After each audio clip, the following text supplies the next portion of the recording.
¿Qué tal? Yo soy Carmen Escobosa y una vez más le damos la bienvenida aquí en Punto Fronterizo en nombre de quienes colaboran en este esfuerzo, que son el Centro de Estudios Latinoamericanos de la Universidad Estatal de San Diego, la Oficina de Educación en el Condado de San Diego, nuestros colegas periodistas en ambos lados de la frontera y nuestros estudiantes de colegios comunitarios en San Diego.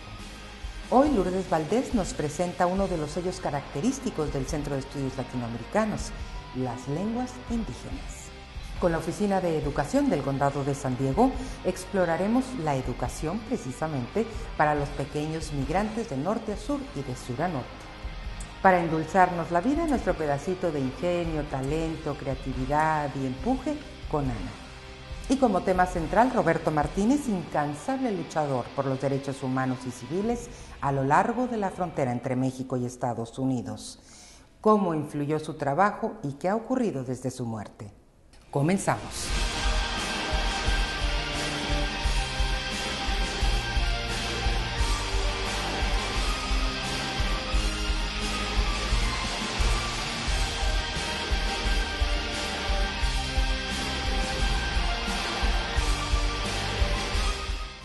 En la década de los 90, como muchos recordarán, esta frontera vivió el surgimiento de voces y rostros preocupados por proteger los derechos de los migrantes indocumentados. Fue sin duda un movimiento que sirvió de modelo para otros que fueron organizándose en otros puntos fronterizos. Roberto Martínez, entonces al frente de la organización Amigos Americanos, inspiró en mucho este movimiento. Hemos visto muchos balaceras de migrantes, inclusive varios niños de 12 y 14 años que han sido disparados. Su voz y su rostro aparecían en cada una de las denuncias emergidas a lo largo del cerco fronterizo entre Baja California y California. Su tono era moderado, pero determinante. Su rostro sereno, pero con una mirada fulminante. Paradójicamente, ni uno ni otro reflejaba el coraje, la tristeza y en muchas otras ocasiones la impotencia que por dentro lo corroían ante la ausencia de justicia para tantos y tantas que durante toda su vida acudieron a él en busca de esta. I would visit with him and sometimes he would say, Salvador, they just beat up another immigrante. And you should see, I went and I could detect from Roberto Martinez the compassion he felt for these people that were being injured, that were being mistreated. And so Roberto had courage enough to speak against this, to speak out. Never lost his standing, his firm standing. He was respectable. He was just a peacemaker, you know. Hay modos de cómo se pueden resolver las cosas. Y él lo decía con dignidad y sin echar las malas palabras. Vamos a sentarnos todos juntos y hablar y decir qué son los problemas y qué es lo que podemos hacer para resolverlos. Roberto Martínez, al frente del Comité de Amigos Americanos en San Diego, enfrentó a las autoridades con hechos, testimonios, cifras de lo que realmente ocurría a lo largo de la frontera entre México y Estados Unidos y hacia el interior de este país. En momentos en que muy remotamente se escuchaba de esos acontecimientos y en momentos en que pocos querían prestar atención, Roberto Martínez se opuso al operativo Guardián implementado por Estados Unidos en 1994, convencido de que este solo traería más muerte y desolación y no detendría el flujo indocumentado. No identificado. Al lado de incansables luchadores por los derechos de los migrantes con y sin documentos, como Claudia Smith, directora de la Liga Legal Rural de California, Leticia Jiménez, también del Comité de Amigos Americanos, Luis Natividad, ahora concejal en National City, David Valladolid, ahora director ejecutivo de Pique, Los cementerios. Y sus discípulos, Cristian Ramírez y Pedro Ríos, actuales representantes a nivel nacional y local del Comité de Amigos Americanos, así como Enrique Morones, de Ángeles de la Frontera, Roberto Martínez logró despertar conciencias y poner la franja fronteriza entre California y Baja California en el mapa de los abusos, la violencia y la muerte. Ahorita está fuera de control. Ramiro, quien recibió una bala expansiva en el vientre por parte de un agente de la patrulla fronteriza al intentar cruzar ilegalmente hacia San Diego, logró salvar la vida después de 17 intervenciones quirúrgicas. Mientras se debatía entre la vida y la muerte en un hospital de San Diego, no hubo quien diera noticia alguna del hecho hasta que alguien, de alguna manera, logró avisar a Roberto Martínez. Pasó 2 meses antes que nos llamaron y que todos se dieron cuenta que estaba ahí en el hospital. Esta familia fue deportada por agentes estadounidenses en la garita de San Isidro solo por su aspecto. No creyeron que eran ciudadanos estadounidenses y los enviaron de regreso a México. No es mi primera vez tampoco, es mi tercera. En el caso de esta otra familia, acosada por la policía del norte del condado de San Diego, Roberto Martínez tuvo que interceder para que el acoso y los abusos se detuvieran.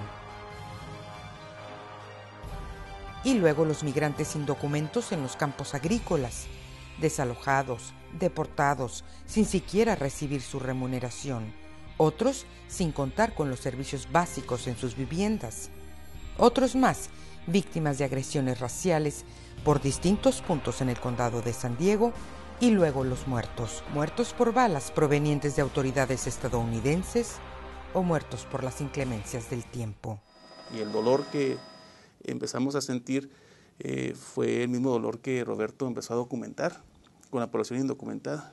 Fueron las agresiones a indocumentados que pues la gente, la sociedad en general, no le prestaba mucha atención, francamente, ¿no? Era parte de la vida normal. Al esfuerzo de todos ellos se fueron sumando los luchadores al sur de la frontera. La madre Asunta del albergue para mujeres migrantes en Tijuana, el profesor Oscar Escalada de la Casa Inca, Raúl Ramírez Baena, entonces director del Centro de Apoyo al Migrante en Tijuana, y muchos más que unieron fuerzas, voces, trabajo en una misma lucha. Grupos con el mismo objetivo emergieron en otros puntos fronterizos a lo largo de la línea divisoria. Roberto Martínez desenterró el panorama ante congresistas en Washington, D.C., quienes, al igual que los congresistas mexicanos, poco sabían o poco habían querido saber. El organismo internacional de derechos humanos Human Rights Watch incluso lo reconoció por su labor, convirtiéndolo en el primer ciudadano estadounidense en ser galardonado por este organismo. Al momento de su retiro, pasó el estandarte del Comité de Amigos Americanos a sus discípulos Cristian Ramírez y Pedro Ríos. Permaneció, diríamos, como guía espiritual de algunos en el mismo camino, pero su salud comenzó a deteriorarse significativamente, trayendo un gran pesar a su familia, sus amigos, sus discípulos y a todo aquel quien con él caminó durante tantos años. No quiero ninguna máquina, no quiero diálisis, ya es mi tiempo, déjame morir. Y me quedé así, pues tengo que dejarle lo que él quiere. Y es cuando comenzó. Cuando ya la vida se le apagaba en su lecho de muerte, Roberto Martínez fue reconocido por toda una vida de dedicación y devoción al respeto a los derechos humanos y civiles, tanto por la Comisión Nacional de Derechos Humanos en México como por el Consulado de México en San Diego. Tras la muerte de Roberto Martínez, ¿cuál es la situación que se vive en la frontera y cómo se organizan ahora los esfuerzos? Para explorar estos puntos contamos con la presencia de Cristian Ramírez, representante a nivel nacional de la Organización de Amigos Americanos, Enrique Morones, de la Organización Ángeles de la Frontera, y el doctor Rodolfo Cruz, del Colegio de la Frontera Norte, COLEF. Cristian, tú que quedaste básicamente como el heredero de la responsabilidad de la organización, ¿qué has vivido? ¿Cuáles han sido tus mayores retos? Pues primero que nada llenar un tremendo vacío que deja Roberto Martínez, realmente un pionero en la lucha de los derechos humanos en la frontera de Estados Unidos-México, y con la enorme responsabilidad de bueno, de continuar con su trabajo. Cuando empezaste eras un jovencito, ¿tenías idea siquiera de lo que, de cómo se iban a desarrollar las cosas, de cómo se iba a convertir, en qué se iba a convertir todo eso? No, para nada, Carmen. Mira, yo inicié como pasante. ¿No? Mi trabajo era documentar precisamente casos de violación a los derechos humanos por parte de la policía de National City. Era mi trabajo, ¿no? Trabajar con los residentes de National City, hablar con el entonces jefe de la policía, con el entonces alcalde y tratar de atender esa problemática. Y eso fue en mayo de 2001. Meses después son los ataques a las Torres Gemelas y al Pentágono, y nunca nos íbamos a imaginar que íbamos a enfrentar realmente una situación tan complicada, ¿no? Donde los derechos constitucionales, que antes eran pues derechos consagrados en la historia, en las raíces de la sociedad norteamericana, en la frontera desaparecieron prácticamente de la noche a la mañana. Antes, cuando los abusos eran exclusivamente contra la población indocumentada, ahora empezamos a registrar abusos en contra de ciudadanos, de residentes permanentes, largas esperas en la línea, golpizas por los agentes aduanales. Nunca íbamos a pensar, cuando inicié en este comité, trabajo con Roberto, de que íbamos a enfrentar una situación prácticamente de guerra, ¿no? Donde no solamente eran agresiones por parte de políticos, pero ya eran agresiones físicas y una patrulla fronteriza militarizada y preparada para combatir la guerra contra el terrorismo, y nos dimos cuenta que los enemigos de pronto nos convertimos, pues, que vivimos en esta frontera, y era un nuevo marco, una nueva era para la frontera. Enrique, hoy a través de Ángeles de la Frontera y a través de todo lo que aprendiste también con Roberto Martínez, ¿qué has podido lograr y cuáles han sido tus más duros problemas que tú te has enfrentado? Primeramente, Roberto Martínez es el gran maestro de muchos de nosotros, y gracias a él se abrieron muchas puertas. Para mí es el mero mero de los asuntos de la frontera. Definitivamente un gran maestro que siempre lo voy a tener en mi corazón, y para mí pues fue mi mejor amigo y lo extraño todos los días como lo extrañamos muchas personas. Entonces con Roberto, la gran figura que él es, seguimos la lucha con Ángeles de la Frontera y otras organizaciones, y hemos hecho avances todos, porque aunque muchas cosas parece que siguen igual, porque como dicen se repite la historia, pero con una persona que se haya salvado, una persona que no ha sido deportado, porque alguna organización como Amigos Americanos o otro grupo pudo salvar la situación, valió la pena. Nosotros lo que estamos haciendo, Ángeles de la Frontera, cualquier grupo, no es nada comparado con la persona que se despidió de su hijo a las 3 de la mañana, que vino de Centroamérica a México y cruzó todo México para entrar a Estados Unidos y arriesgó su vida y está trabajando o posiblemente no trabajando o esperando trabajo en una esquina. Yo pienso de ellos, sus momentos. Y muchas veces digo, ¿qué hiciera Roberto? ¿Qué es lo que hiciera Roberto?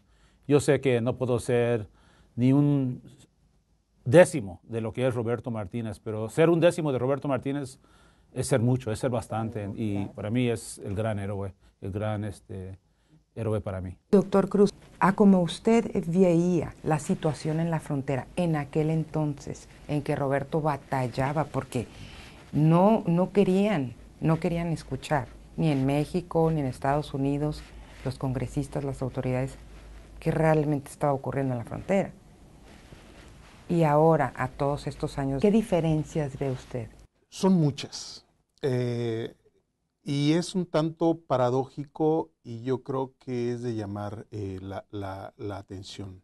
Roberto Martínez son de las personas que abrieron brecha, no tan solo a nivel regional, sino a nivel internacional.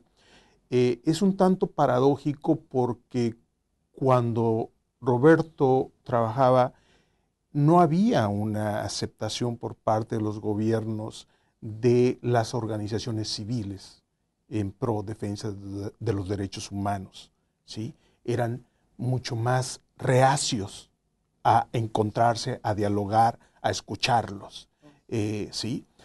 Ahora hay muchas, ahora han existido más, sin embargo, las condiciones son distintas, son muy diferentes. En los 90s se llegó a un punto donde se alcanzó un gran boom económico en la frontera, una gran llegada de flujos migratorios del interior de México. Esto agudizó mucho las situaciones. Sin embargo, las situaciones no eran tan rígidas y tan estrictas como nos estamos enfrentando actualmente. La situación se empezó a hacer más rígida desde el 93, con los operativos encaminados a un mayor cierre, a un mayor control y seguridad de la franja fronteriza. Eso, poco a poco, fue agudizando las problemáticas sociales que estamos enfrentando ahora, tanto del lado mexicano como del lado estadounidense. Dimos poca credibilidad, creo yo, en cuanto al sellamiento de la frontera. Siempre decíamos, siempre van a poder cruzar. No hay problema, siempre van a poder cruzar. Eso no los va a detener, lo dijimos. Eso no lo, exactamente. ¿Sí? Bueno, el conjunto de operativos del gobierno estadounidense, junto con todos estos factores económicos tan fuertes que han golpeado la economía estadounidense, han hecho que los flujos han bajado, han reducido, ¿sí?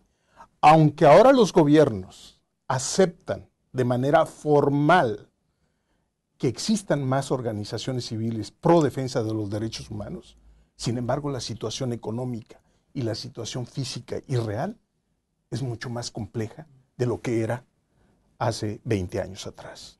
¿Le dan el respeto y credibilidad a las organizaciones civiles que empezaron a darle hace unos cuantos años, o cree usted que hasta en eso ha mermado? En base a la lucha de todas estas organizaciones, tuvieron que aceptar de manera formal y oficial, diría yo, la existencia de estas organizaciones, ¿sí? Y a ser escuchados. Ahora, de respetar el diálogo es otro. Ese es otro. ¿Por qué? Porque lo estamos viendo en la vida real. La realidad, los hechos, nos muestran muchas veces cosas contrarias a los diálogos que se tienen de parte de las organizaciones civiles con los gobiernos respectivos. Sí. Y eso es lamentable. Eso es lamentable porque va creciendo la inconformidad. Yo creo que el doctor lo señala perfectamente bien, ¿no? Nosotros tenemos, con el gobierno, por ejemplo, el gobierno de Estados Unidos, el gobierno de Barack Obama, tenemos un acceso nunca antes visto. O sea, podemos ingresar a la Casa Blanca, hablar con altos funcionarios del gobierno de Barack Obama. Sostenemos un diálogo permanente desde que entró a la presidencia Barack Obama. Sin embargo, los hechos, vemos como el gobierno de Barack Obama es aún más represor que el gobierno anterior. Tenemos un diálogo abierto, transparente con su secretario de Seguridad Nacional. Sin embargo, sus agentes siguen violentando y salvajemente, brutalmente a migrantes, ejecutando a menores de edad, ¿sí? Con un tiro de gracia en la cabeza, en el Paso, a un niño de 15 años. El año pasado, aquí mismo en la frontera de San Isidro, torturaron hasta quitarle la vida a otra persona, Anastasio Hernández. El discurso, inclusive el propio discurso del gobierno de México, el gobierno de Calderón, un discurso favorable a los migrantes, nunca antes visto, pero en los hechos vemos horrendos actos, como en Tamaulipas, donde se masacra a migrantes de manera impune, y el discurso de Calderón pareciera que es diferente a la realidad que vive en México, igual con Barack Obama, un discurso de que queremos una reforma migratoria cuando es el presidente que más ha deportado migrantes en la historia moderna de este país. Esas son las grandes complejidades que enfrentamos nosotros y que no van a acceder esos gobiernos, más allá del discurso, más allá del diálogo que existe, que es importante, que es un paso significativo en la lucha social, pero que en los hechos no cambia la realidad para los migrantes, por el contrario, se ha empeorado, y va a ser por medio de la lucha social, donde empezamos a ver una probadita de esto. Lo vimos, a mí me tocó verlo en el 94, cuando era un estudiante universitario y se hicieron las grandes manifestaciones en contra de la 187, y sentimos realmente aquella generación que teníamos la posibilidad del cambio. ¿Cuál podría ser una salida? Creo que ahora estamos en este parteaguas donde una nueva generación puede tomar las riendas de un movimiento social que pueda cambiar de manera realmente transformadora la situación que enfrenta la población migrante tanto en México como en Estados Unidos. cada uno de nosotros estamos responsables por ese cambio y aprender las lecciones de Roberto Martínez. Yo sí veo que que va a mejorar la situación, no hay duda. Es triste lo que está pasando, más deportaciones, aunque menos gente está cruzando, más gente está muriendo, etc. Pero sí va a haber cambio. Con todos estos movimientos sociales en todo el mundo, siempre hay un tiempo muy difícil que se vive antes de que se tomen 2 pasos para adelante, y luego otro para atrás y luego 2 para adelante. Yo estoy absolutamente seguro que va a haber reforma humana de inmigración. ¿Cuándo? En los próximos 10 años. Con el próximo presidente o el que siga, pero va a haber, tiene que haber. ¿Y cómo? ¿Y por qué? Porque nosotros lo demandamos, el pueblo lo demanda. Lo que estamos viendo hoy en San Diego, el movimiento que empezaron a hacer en Washington, D.C. y Nueva York, en enfrentar a los financieros, el movimiento contra Wall Street, etc. Y lo que pasó en 2006 con las marchas masivas, todo eso tiene impacto. Sí estamos viviendo una época de cambio, muy despacio, no hay duda, pero es algo en la cual todos tenemos que participar. La situación tan difícil que se vive en México y Centroamérica tiene que mejorar ya. El pueblo tiene que alzar la voz, como se está viendo. Ahí se están viendo también caminatas y marchas, etc. Se va a realizar, pero toma tiempo. Toma tiempo y toma tiempos muy difíciles. Doctor Cruz, dígame, ¿usted coincide con eso de que habrá una reforma migratoria? Yo quisiera ser igual de optimista que Enrique. Desafortunadamente, esta administración ya se fue. Y ahorita no se van a poner a hablar de eso.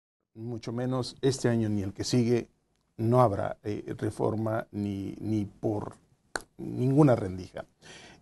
Yo quiero ser optimista como Enrique y pensar que en un mediano plazo pudiese haber algún tipo de reforma migratoria.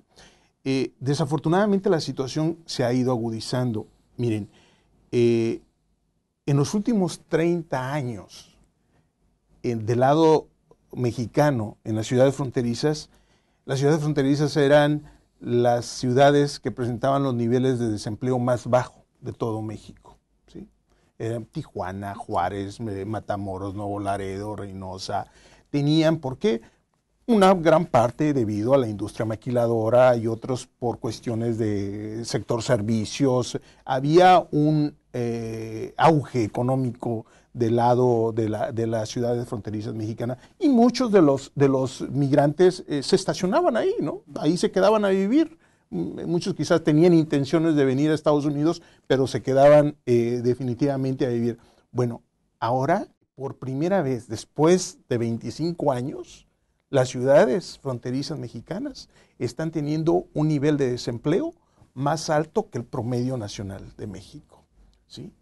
Entonces, ¿qué va a pasar? ¿Sí? Ya no pueden cruzar, se ha ido cerrando esa frontera. ¿Sí? Llegan a las ciudades fronterizas mexicanas y no encuentran empleo tampoco. ¿Sí? Ya no pueden, ya no está esa válvula de escape que tanto tiempo se estuvo mencionando. Entonces, los problemas sociales del lado mexicano se van a empezar a agudizar. Ya lo estamos viendo, ¿sí? Con toda esta criminalidad exacerbada, etcétera, ya lo estamos viendo. No es tan solo en la frontera, es también en el resto de México, ¿sí? Pero sí va a haber una preocupación mayor, ¿sí? Una preocupación mayor que es importante crearse nuevos paradigmas, nuevos escenarios. ¿En qué sentido? ¿Qué podemos hacer como organizaciones civiles de protección? Necesitamos ser creativos nuevamente, como lo fue Roberto en su etapa. ¿Sí? Bueno, es necesario apelar a la creatividad del ser humano, a la creatividad para poder ya no tan solo ser escuchado, no tan solo dialogar con ellos, sino cómo realmente incidir en los hechos, incidir en los programas y políticas públicas. ¿Cómo se da eso? Con una participación política. Todo se está supeditando mucho a los partidos políticos. Lo sabemos, tanto en Estados Unidos como en México. ¿De qué manera nosotros podemos incidir en esos partidos políticos que de alguna manera son los que tienen ahorita el poder? ¿Sí? Y entonces sí podríamos llegar a pensar en una posibilidad de una reforma migratoria más ad hoc que beneficie al migrante.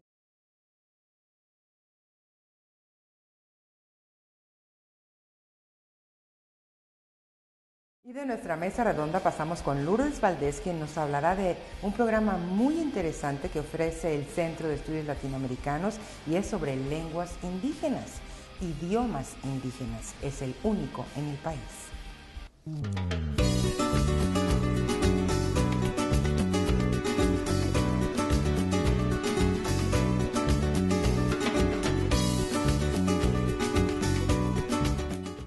Gracias, Carmen.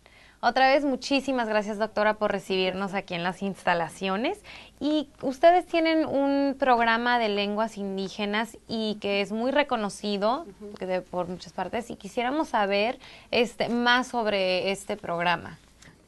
Pues sí, la verdad es que no es un programa, ¿no? Porque tenemos clases en 3 idiomas indígenas de México y como parte de nuestro consorcio también tenemos clases en Aymara de Bolivia y Quechua de Perú y Bolivia.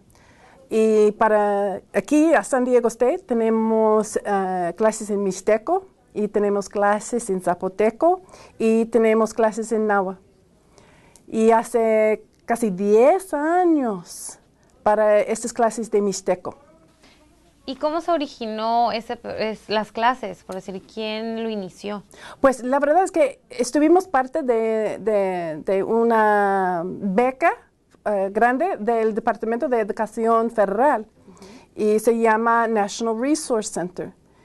Y nos dio esta beca porque somos un centro de estudios de América Latina muy fuerte. Y ellos quiso que empezamos un programa de idiomas y para nosotros era muy fácil para pensar en mixteco, porque aquí en San Diego hay muchos mixtecos. Aquí y en el parte centro de California y claro en el norte.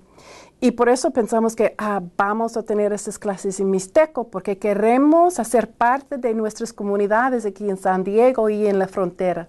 Y porque hay muchos aquí en San Diego y en Tijuana y en otras partes de California, para nosotros era muy natural a tener estas clases en mixteco. Muchísimas gracias otra vez, doctora Pérez, por recibirnos aquí en las instalaciones. Y en la próxima emisión queremos que nos platique más sobre las prácticas profesionales que ofrece el centro. Con mucho placer. Okay. Muchísimas gracias. Te regresamos a ti, Carmen. Ahora vamos a la Oficina de Educación del Condado de San Diego, donde nuestra colega Sandra Dibble de UT San Diego obtuvo muy interesante información para nuestras familias migrantes y sus pequeños.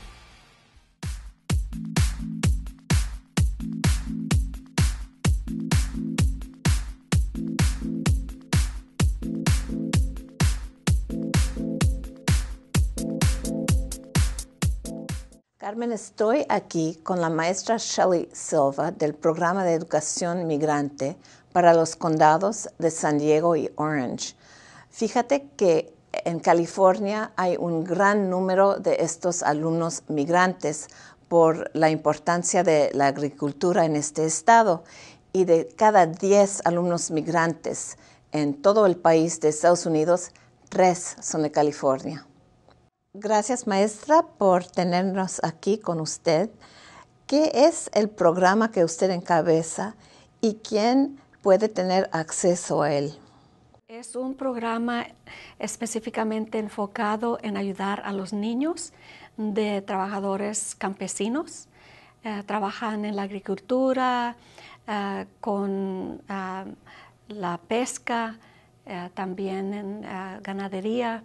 Así es que son trabajos temporales y de esa manera ellos trabajan y cuando se les acaba el trabajo se van para otro lado como otro distrito escolar. Una vez que se van de un distrito escolar a otro, se les perturba su educación, ¿verdad?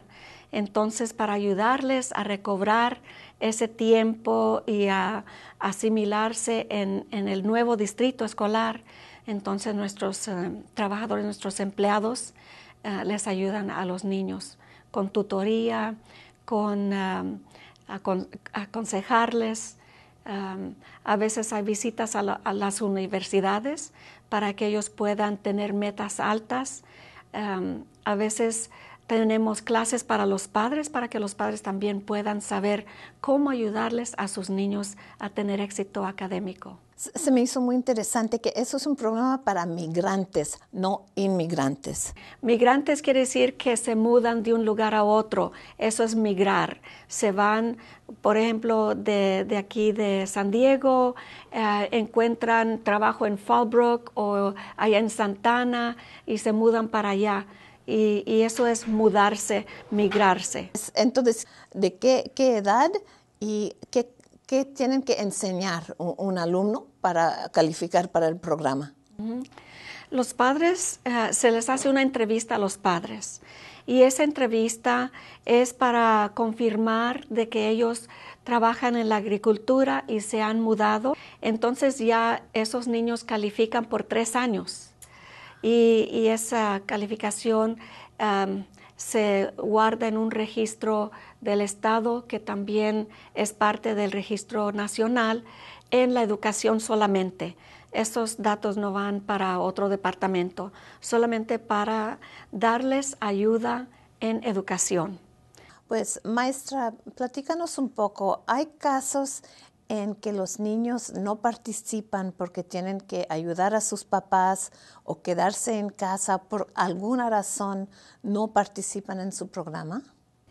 Sí, nadie tiene que por fuerza participar del programa de educación migrante, pero de la educación básica sí es un requisito de que todos los alumnos de la edad de 16 para abajo es una ley que tienen que estar en la escuela. En cuanto la familia se muda de un lugar a otro, al día siguiente ya debe matricular a sus niños en la escuela, porque es una ley. Si no lo hacen, los padres pueden ser multados o también recibir tiempo en la cárcel si es algo severo. Así es que debemos de tener mucho cuidado como padres de matricular a nuestros niños. Aclárenos de una vez, ¿es un derecho de cada niño participar en la escuela? Sí, cada niño aquí en los Estados Unidos tiene el derecho de recibir educación básica gratuitamente. Y nuestro programa es para ayudarles a los niños, alumnos, a graduarse de la high school.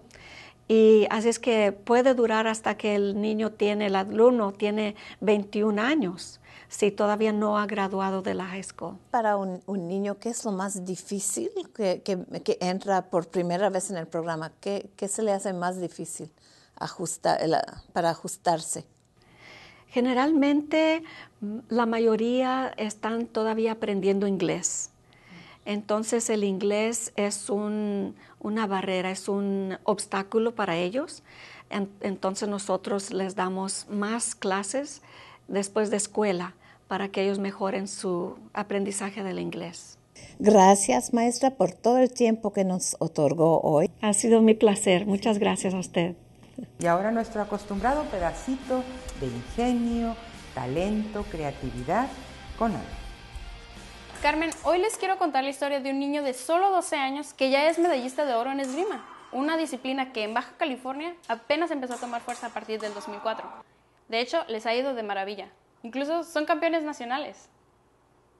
Lo único que me dedico es a entrenar, porque yo lo único que quiero es ser campeón, quedar primer lugar en esta Olimpiada Nacional y a ver si puedo competir en Opens en Estados Unidos. Ya me han invitado al cenar, si es que voy es como podría ir a Rusia, Cuba, este año iré a Cuba a entrenar. Me encanta la esgrima, prefiero la esgrima que la fiesta, que la Navidad, que lo que sea, no sé, es mi vida, me gusta más que todo, lo que amo, lo que siento. Hemos entrenado muy bien, hemos ganado primer lugar hasta ahorita en todo, en este selectivo que acaba de pasar. Estamos trabajando desde el mes de junio con base a la Olimpiada Nacional que va a ser no sabes todavía, ser en Puebla, en Guanajuato, en el 2012. Estamos trabajando para obtener el primer lugar por estado, ¿no? Es un deporte muy reconocido aquí en el estado por su desarrollo en tan poco tiempo.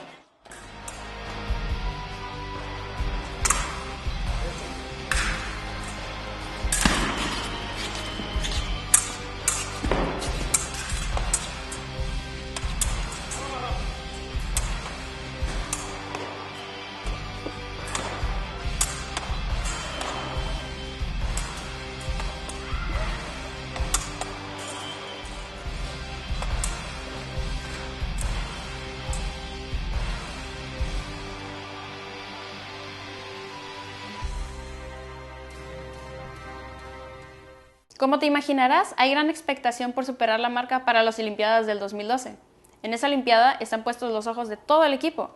Fíjate, son 68 integrantes en Mexicali, 58 en Tijuana y 30 en Ensenada. El jovencito André entrena mañana, tarde y noche para convertirse en campeón. Bien por él y por todo el equipo. Regresamos contigo, Carmen.